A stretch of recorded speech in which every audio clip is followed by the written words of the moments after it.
tô terminando 2 obras para lançar na Amazon, que é super importante, As Profecias do Armagedon, parte 2, abrindo as portas do tabernáculo, tá? Que é o que a gente vai debater hoje, e de alguma forma, né? E o futuro social de Heidegger, né, que é super importante. Querido, vou perguntar para você, né, seja maior e menor do reino, tanto faz, seja você que está lá no estado como vereador, ou como prefeito, ou como seja o que for, ou como um advogado, ou como um delegado, ou como um mero comerciante, entende? A gente está debatendo isso de sábado, tá? Por exemplo, você não vai tipificar criminalmente um pedófilo? Você tem certeza disso? Porque ele tem uma CID. Então, assim, nas lives de sábado, essa live a gente vai colocar isso em pauta.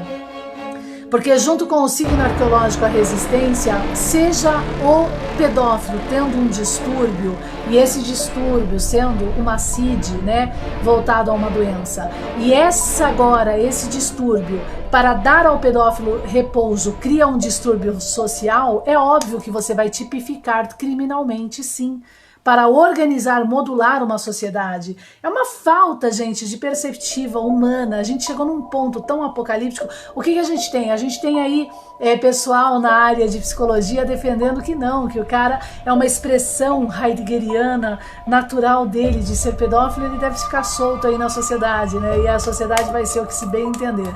Então, isso a gente vai debater de sábado, tá? Hoje a gente vai falar sobre debates e interpretações bíblicas. Obrigada. Então, né, olha só, obrigada, Gilson. Olha a diferença que é. Seja menor, maior do reino. Se você é menor e entende modularmente por perceptiva isso, você vai cobrar do maior, né? Lá, organizando lá as importâncias com mais responsabilidades dentro de um... Vou dar um exemplo do que nós vamos debater no sábado. Por isso que acaba sendo um gancho filosófico, hermenêutico, hermética e para a ciência, tá?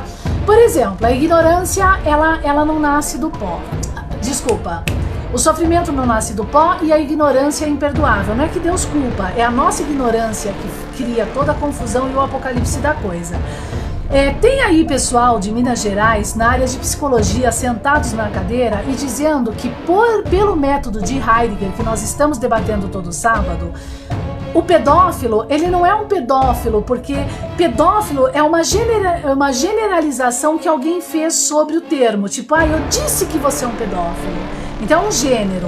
E como gênero, dentro da área, por causa do problema ontológico de Heidegger e do problema também ontológico e teológico, e que vira teológico de Aristóteles, é alguma coisa que parece que o homem cria da cabeça dele, o que é uma inverdade, porque nós já provamos que o verbo sempre esteve antes do homem, ou seja, o repouso sempre esteve na natureza. O homem verbalizou sobre o repouso para explicar o repouso que sempre esteve na natureza falando por si só, né? Então o pedófilo, ele sempre vai existir. Não é porque ele é uma expressão sexual, porque há essa possibilidade de existir no meio social.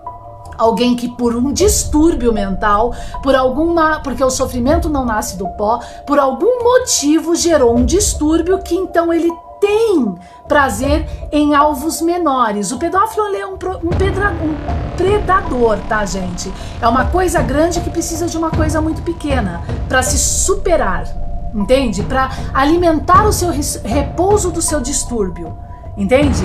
Então, para o pedófilo ter repouso, ele precisa comer a sua presa menor. Só que uma vez que ele come na sociedade a presa menor, ele pode matar, ele prejudica e ele cria um distúrbio agora na sociedade. Então o que se defende aí? Nessa condição de perceptiva que é patológica e que está na nossa sociedade hoje, nesses que sentam na cadeira e se dizem formados e da lei. que, sendo uma expressão e não um gênero, o pedófilo e sexual, né, e a teologia apontando o pedófilo como algo perverso e a perversão sendo algo que não existe porque é anunciamento, não é corpo, seja esse problema ontológico, então, sendo a expressão, já não é nem mais um distúrbio ou doença, a pedofilia, e passa então a ser o pedófilo aquele que não precisa ser tipificado criminalmente dentro de uma sociedade, quando ele cria algum problema para a sociedade. Olha que loucura. Então, como eu disse, nós estávamos, certo? Nas lives anteriores de terça-feira, nós estávamos debatendo o quê, gente? Nós estamos debatendo o quê? Debates e interpretações bíblicas para o caminho espiritual, tá?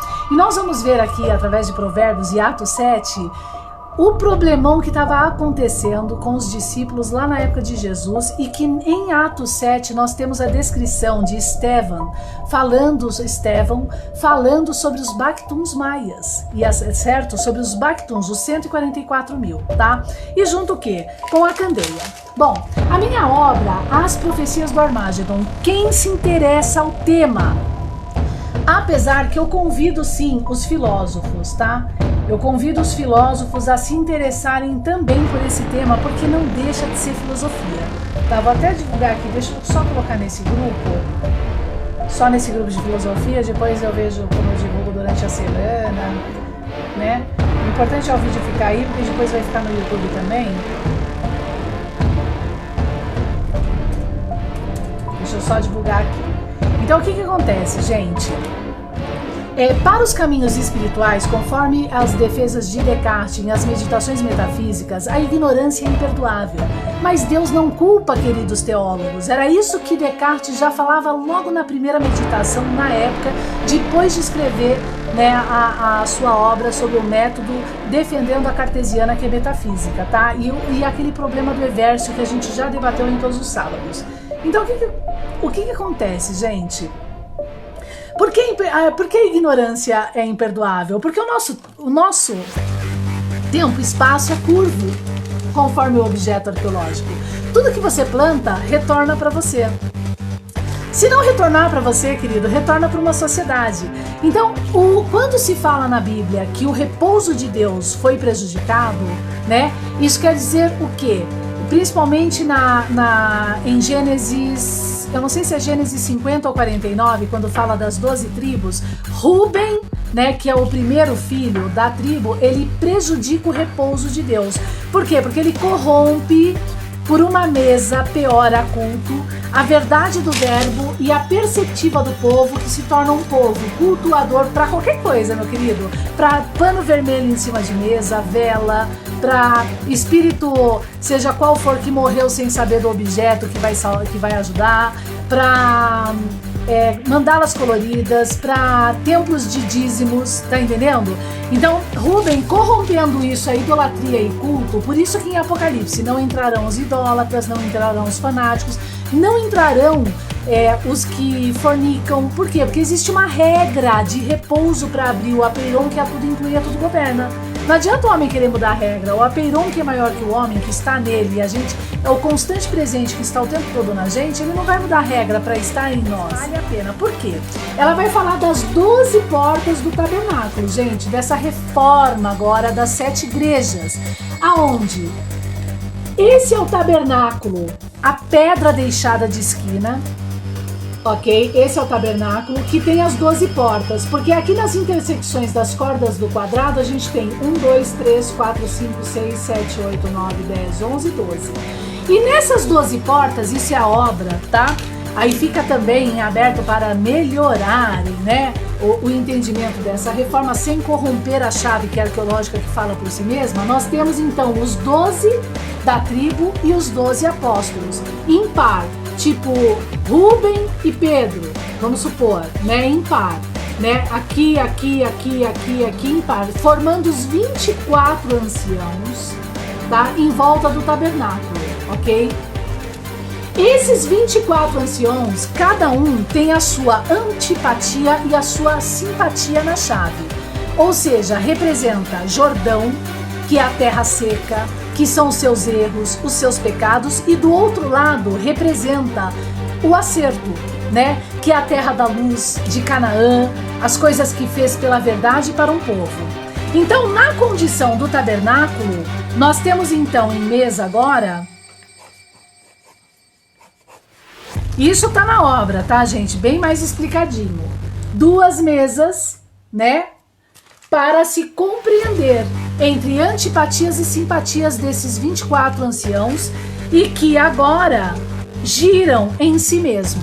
Então, o Provérbios, que é sabedoria, é uma constituição para convidar vocês a entender a si mesmo e os caminhos, junto agora com todo o tabernáculo, está aqui fora do tabernáculo, convidando para se adentrar a esse entendimento e o iniciado agora girar entre todos os tronos para entender cada trono, sua altura, suas antipatias, seus erros e as suas simpatias. Por exemplo, você vai ser Moisés, que começou bem com o Anki, com a vara de poder, entre ciência e espiritualidade, pegando um povo, levando para o deserto, quebrando por 2 vezes as leis de Deus, que é a tábua, para depois subir a cabeça o poder e ele gerar aquela chacina, né, que foi a chacina de Coré. Então você vai ser, com o poder, você vai representar Moisés, seria assim. Com o poder, você vai representar Pedro, que negou para levantar uma igreja, Jesus, a verdade, 3 vezes, antes do raiar do sol, tá?